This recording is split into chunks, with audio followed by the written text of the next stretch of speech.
Hello, and welcome to week 3 of Psychology 110. First, I want to discuss exam 1. Congratulations are in order. Y'all did a great job. Second, I want to introduce chapter 5. Chapter 5 is our consciousness chapter. It discusses the various states of consciousness, and it opens by discussing what consciousness is. Second, it will discuss what sleep is and the different stages of sleep, REM sleep, non-REM sleep.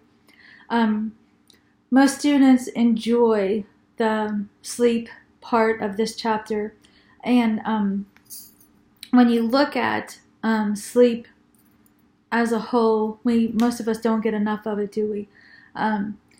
So the thing to remember about the sleep section is when we look at REM sleep versus non-REM sleep, one of the discussion questions, I believe, is, discuss the different types of sleep, REM versus non-REM.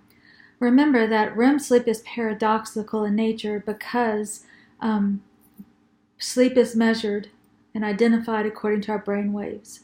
And that's how we know someone's sleeping. So REM sleep is paradoxical because it really looks like an awake state.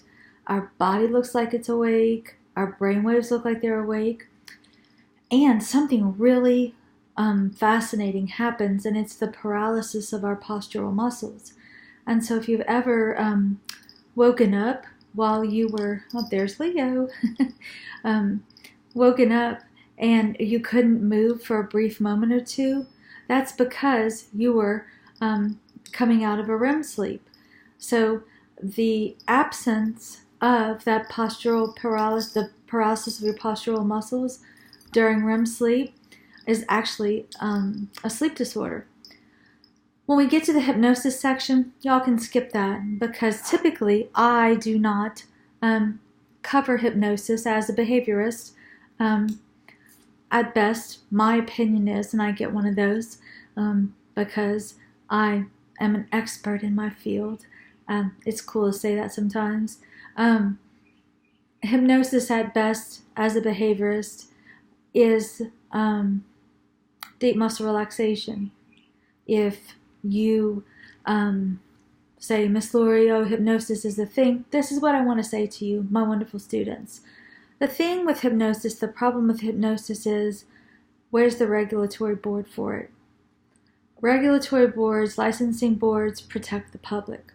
So if there's a hypnotherapy, a hypnosis licensing board that I don't know about, someone please correct me. Please do that. Next, we move into psychoactive drugs, and y'all always enjoy that section.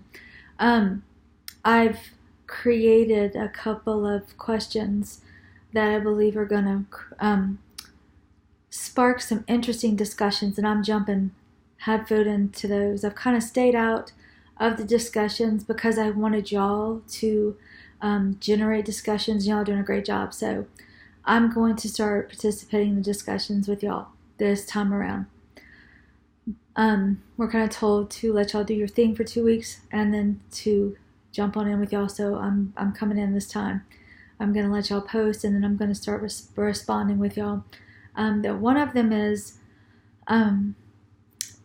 can someone have a physical dependence upon a drug but not be addicted? I want y'all to think about that. What if someone has some sort of physical condition, whether an injury that, they were in an accident, caused an injury that's lifelong, and they need pain medication, and they've exhausted every surgical route, okay?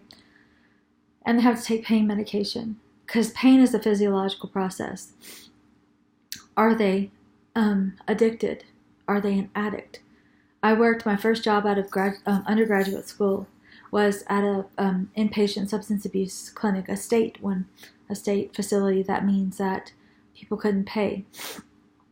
So it was a great job. It was my favorite job ever. So I can't wait to see what y'all have to say about that. The next question that I think is going to be very interesting is, compare different substances. Which one is more addictive? Which one is more dangerous?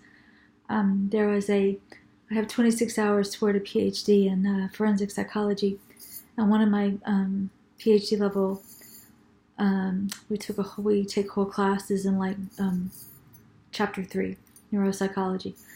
Can you imagine a whole class just in like the brain and behavior?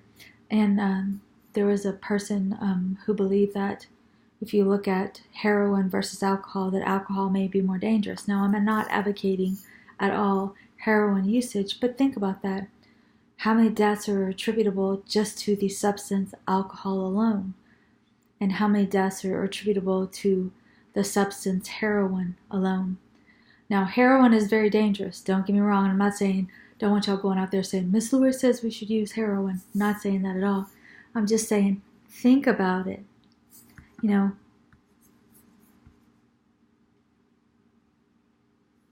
I lost y'all. Sorry, I lost y'all. But think about it. Think about what alcohol is, what it does, the lives that are lost.